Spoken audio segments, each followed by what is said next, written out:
Hi there, Tracy from Kazadans Equestrian. So most equine people seem to ride more intensively in the lead up to a competition. So I'm really hoping that by the end of this video, you can see the benefits of not.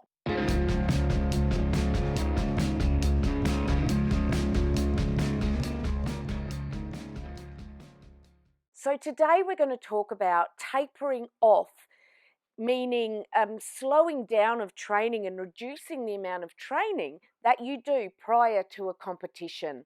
I think there's many people who just try to squeeze as many rides as they can in before competition date, but I'd like to show you why this is really quite detrimental to your horse's level of fitness.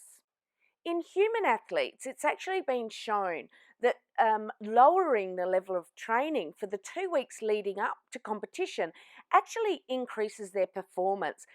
There's been a study done on horses, which means that the same thing actually happens for them, which is not surprising because we're really trying to replenish the same sort of energy stores and reduce the risk of injury, just like we do with our human athletes.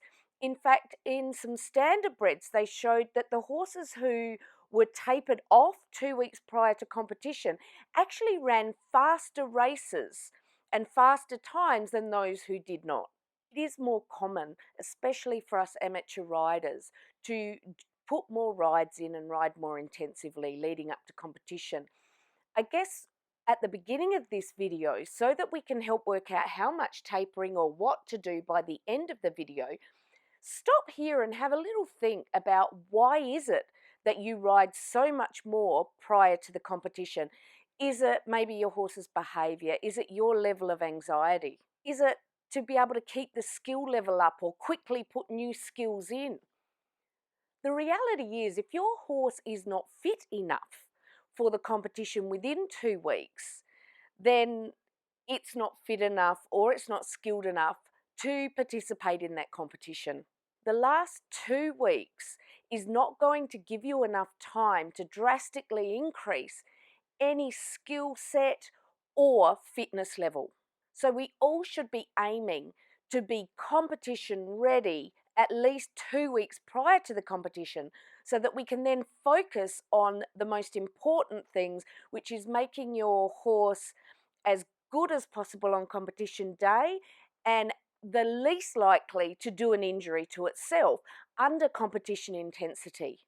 The reason this idea of tapering is so very important is because we need to allow for the horse's muscles to build back up its glycogen store, which is what they use for energy.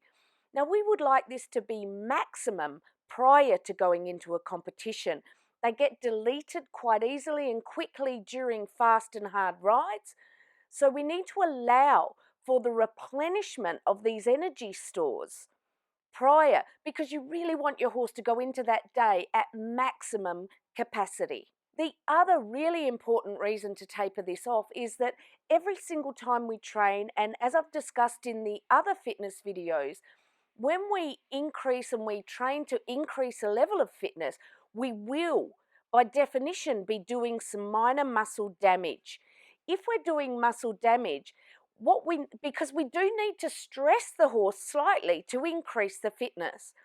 If we're doing this, we must allow enough time for recovery of those muscle fibers. So by tapering off prior to competition, we're enabling a maximum energy store. We're allowing for the muscle rehabilitation and muscle recovery from training so that we go into competition with good muscle strength, good muscle recovery, and the maximum energy store that we can. Any event where musculature fatigue is going to limit performance will improve their performance if you learn to taper your riding and ride less prior to competition. If you've noticed, for example, your dressage horse starts to tire within the second half of the test or their second test, or your horse that's show jumping tends to drop rails in the jump off, or your eventing horse just feels that little bit tired, anything that where muscle fatigue is going to inhibit performance, these are the horses that will absolutely benefit from tapering your riding. An example of horses that tapering might be tricky to achieve with are horses whose temperaments demand that they need constant riding, maybe horses that are prone to tying up, maybe young horses that you just want to keep in check prior to the competition. Another way to deal with these issues may be to reduce their sugar and feed intake prior to the competition, and still review your riding plan to tapering. It does not mean you can't ride your horse. It does not mean you can't continually remind your horse about the skills they're going to need on that day. But what we would like to do is reduce the intensity of that riding. An important thing to remember is that horses maintain their fitness much better than we humans do. In fact, they will retain their fitness for about 2 weeks at an equal level. So that means this tapering isn't going to affect their fitness level. So how do you come about doing the tapering? Let's say your training plan consists of 30 minutes walking, 15 minutes trotting and 10 minutes cantering.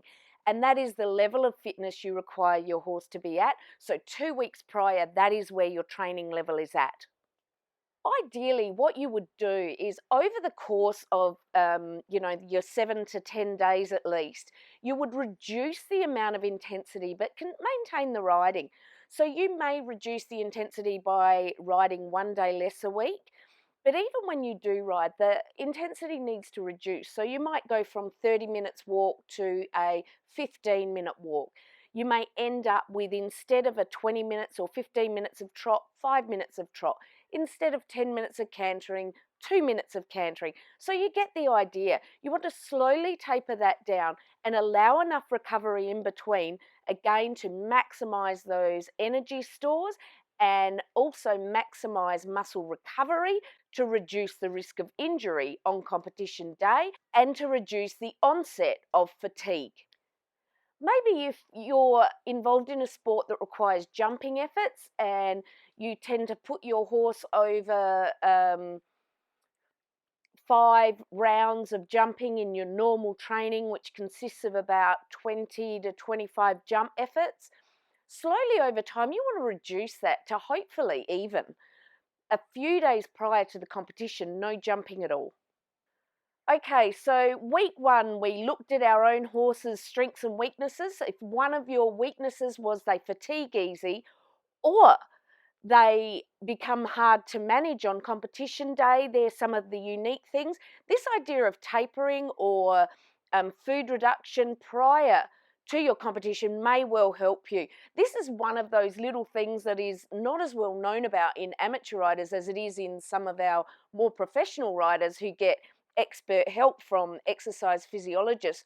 So here's your little tip to make sure your horse is as fit on race day as these professional riders. So week 1, we looked at the strengths and weaknesses of your horses. You need to allow for those in this tapering plan as well.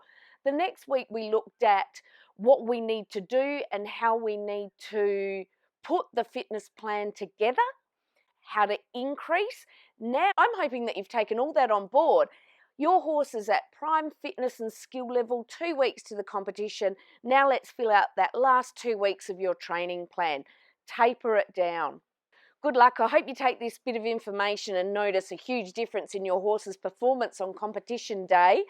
Don't forget to subscribe to my channel, please. Like this video and share it around so everybody gets the same help and advice. Thanks, and I'll see you next week.